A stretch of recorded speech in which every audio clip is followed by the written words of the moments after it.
Studios in downtown Little Rock. This is Capitol View with your host, Drew Petrimo.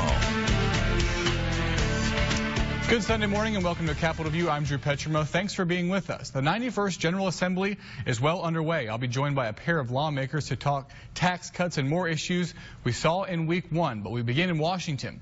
We are now just 5 days away from the inauguration of President-elect Donald Trump. The transition period has been marked by controversies, including involving Russia, particularly in the last few days.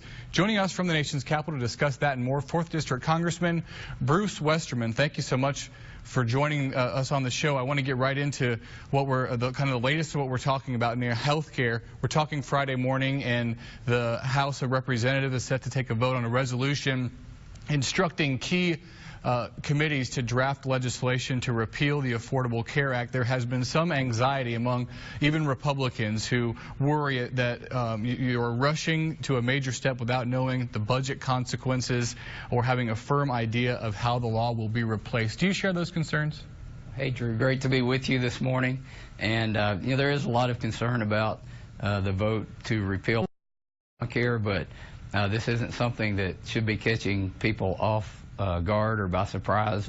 This is a huge program. It took years to put it into place, and you can't just turn the light off overnight. So I think people should take a deep breath and know that even if we wanted to, you probably couldn't stop the program overnight. So it'll be an unwinding process, and during that time we'll be looking at the individual components of health care, debating those, have some transparency in it, have an open debate, and we'll be looking at health care reforms that are good for the country. Things like allowing people to buy insurance across state lines. Things like, some of the stuff from the Affordable Care Act with pre-existing conditions, and if you're in college up to the age of 26, being able to stay on your parents' plan. Those things will probably be kept. We'll be looking at ways to allow more flexibility so that people can purchase plans that match their needs. I've had constituents contact me and say that their employer provided health care was so expensive that they couldn't afford it anymore, so they were without health care, and then they were charged a penalty by the government for not having health care. The nonpartisan Committee for a Responsible Federal Budget said earlier this month that repealing the law in its entirety would cost roughly $350 billion over the next decade. Are you worried about the budgetary impacts of repeal? I think repealing it and putting something better in its place will actually be beneficial to the government or to the budget over time. A lot of those scores are static scores. They don't look at the dynamic effect of how this law has negatively impacted businesses, how it's negatively impacted employment, and the number of hours that people have to work. So at the end of the day, we've got to get something in place that's more patient-centered, that's going to allow people to work and purchase their insurance, and it's also going to take care of those who can't take care of themselves. So there will be a lot of components to it. There will be a lot of debate. It'll be a long, drawn-out process in fixing each part of the healthcare system.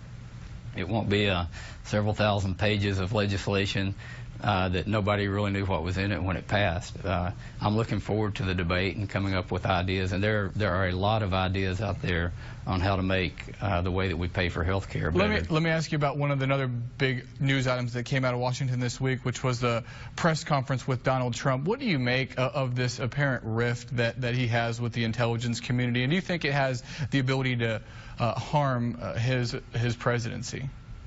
I think that's yet to be seen. He's kind of a different, we've not seen anybody like Donald Trump before. And, it worked for him during the campaign. I really don't know how to answer that question, but he's obviously who he is. He was elected by the American people to be the president, and I know that he supports the conservative ideas that we want to put in place to do good things for the country. And my focus is mainly on working to get good legislation on his desk so that he'll sign it and that we can do great things here in America again. He also said during that press conference that only reporters care now if he releases his tax returns. Do you care? Do you think he should? That really is not a high priority on my list. I don't know how many people that really makes a difference to. I think most people are concerned about getting things like health care and tax policy fixed. They're concerned about being able to go to work and provide for their families. And, I think it's been hashed out in the election, and we need to move forward and do what's best for the country now. You were going to be sitting on the House Transportation and Infrastructure Committee in the new Congress. The president-elect vowed during the campaign for big infrastructure projects, throwing out the number $1 trillion at times. You're also going to be on the Budget Committee. Can we afford $1 trillion infrastructure project?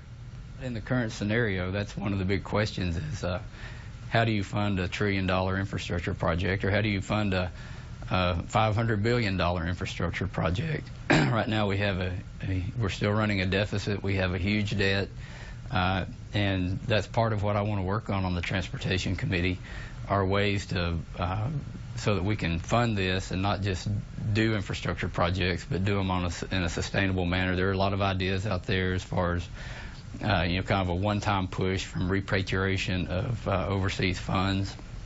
I think there are ways that we can use some of the resources that we have here. The federal government owns trillions of dollars of resources. I think we can set up programs to use those resources to generate cash for infrastructure projects. And I think we're going to really be challenged to come up with creative ways to get our government back on track and to do things that are good for the country. All right, Congressman Bruce Westerman from Washington, thanks so much for joining us on the show. We'll see you next week for the inauguration.